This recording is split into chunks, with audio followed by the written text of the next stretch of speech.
Well, the summer vacation for markets is certainly over. After months of relative calm, the financial markets have been bouncing around over the past week. And the question is how much of the volatility we can really attribute to the warnings out of the Fed that a hike is squarely on the table. To get her take on that, Danielle DiMartino Booth is on the show. She's the president of Money Strong LLC, also a former advisor to the Dallas Fed. Take a look at what she had to say. A 3% correction in the stock market it shouldn't prompt DEFCON 1. But, you know, last Friday's move of whatever, 400 points in the Dow, that's all it takes. That's all it takes to have policymakers get skittish and get nervous and put them back on the sidelines. And that's the way it's been since 1987. Right. Almost 30 years. But some would argue that the Fed was less of a catalyst than, say, the walk back on post-Brexit hysteria, or the fact that we are in September, which is, you know, the month that comes, you know, once the summer is wrapping, where investors come back, they start to reevaluate their portfolios, et cetera. I mean, how much would you attribute to one versus the other? Well, I think that right now that there's another elephant in the room, and that is the constant flow of uncertainty emanating from this particular election. Mm-hmm. You know, like Brexit, there are study after study after study that are coming out of think tanks and the higher authorities, and they continue to tell us to vote for Hillary Clinton so that nothing upsets the apple cart. You've got this great unknown in Trump. And the only thing I'm doing, I'm not making a political statement, but I am drawing a parallel to the great unknown if Great Britain voted to leave the EU, which it did. And by golly, the world hasn't ended, last I checked. London's still on the map. The bridge has not fallen. But I think that there's an extraordinary amount of anxiety in the market right now because of this great unknown in Donald Trump, and possibly us not being able to truly trust what we're seeing in the poll figures. Yeah, there's a question mark really on both sides. Let me ask you, I mean, 25 basis points, not a whole lot, right? I mean, a lot of people would argue. It's about the starting point. But a lot of people would argue. I mean, that's not going to rock the boat that much. I mean, it shouldn't, but you have to put it into the context of where they are. Mm-hmm. I mean, you can look at it as being a 100% increase in interest rates, given the fact that there are only 25 to 50 basis points. You're basically talking about doubling that. And again, go back to what we were talking about earlier with the borrowing costs for the U.S. government, the fact that household debt is back up to its peak levels, the fact that corporations are more levered than they've ever been.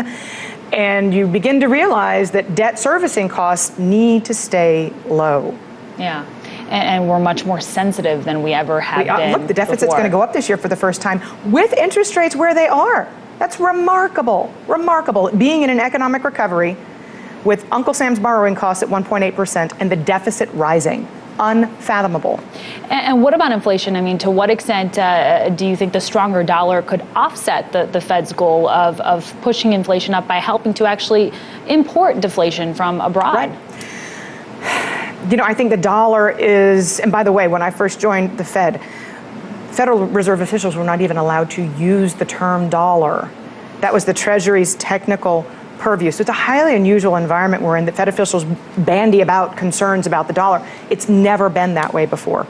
And I think that the Fed is in between a rock and a hard place when it comes to not hurting the manufacturing sector already more than policy has, undue tightening. You also throw in what's happening with LIBOR right now, and it's like a train that is completely out of control. Look at the move that we've seen in the 10-year Treasury rate with the Fed not lifting a finger. We've gone from a low of 1.34 in July to where we are today. It's been a remarkable move, and it's been a remarkable tightening in financial conditions, despite the fact that the Fed hasn't done anything. Yeah, just by talking, obviously. You know, economist Mohamed Al-Arian made news recently because he's one of those people that thinks 25 basis points not going to do all that much. He thinks as long as the Fed ensures, or assures, I should say, investors that it's going to be a shallow future, that it's going to be, you know, very, very small incremental moves upwards, that it's not going to be a normal rate hiking cycle, that everything should be okay. I mean, does that make a difference to you, even if the Fed comes out, makes a move, but says, don't worry about it? Mohamed is right, and it will be shallow. If it happens, I'm still a big skeptic. But the fact of the matter is, if we're as close to recession as the economic data are telling us we are, you don't need 25 or 50 basis points or 75 or 1%. You need 3 or 4 percentage points in the Fed funds rate to fight a recession. So it doesn't matter if it's a shallow path or not. Back to Stanley Fischer, it's just not enough. And he wants for the conventional toolbox to be refilled, and there's just not enough time. Right. I was just going to say, I mean, because what do they do if we do have a recession? They have very limited tools on the table. And that's where I think that the hierarchy at the Fed is in complete disagreement. Janet Yellen said it in Jackson Hole that if need be, they'll grow the balance sheet again. But the Fed's own papers, the Fed's own research has already shown that quantitative easing and growing the balance sheet more didn't do very much to spur the economy on. So it's kind of a non-starter, and yet that's what she's already telling us that she'll fall back on in the event of recession. And or even worse, Ken Rogoff has just come out with a book about a cashless society. Look at what they're doing in Japan. And the Bank of Japan has just announced that it's going to dive deeper into negative interest rate territory. She's mentioned that as being another option, but again, these unconventional means have proven to be non-starters for the economy, and that's why I think it's so critical that the Fed actually have interest rates to then reduce during the times of a recession. But again, they've locked themselves in. It's a vicious cycle. It is.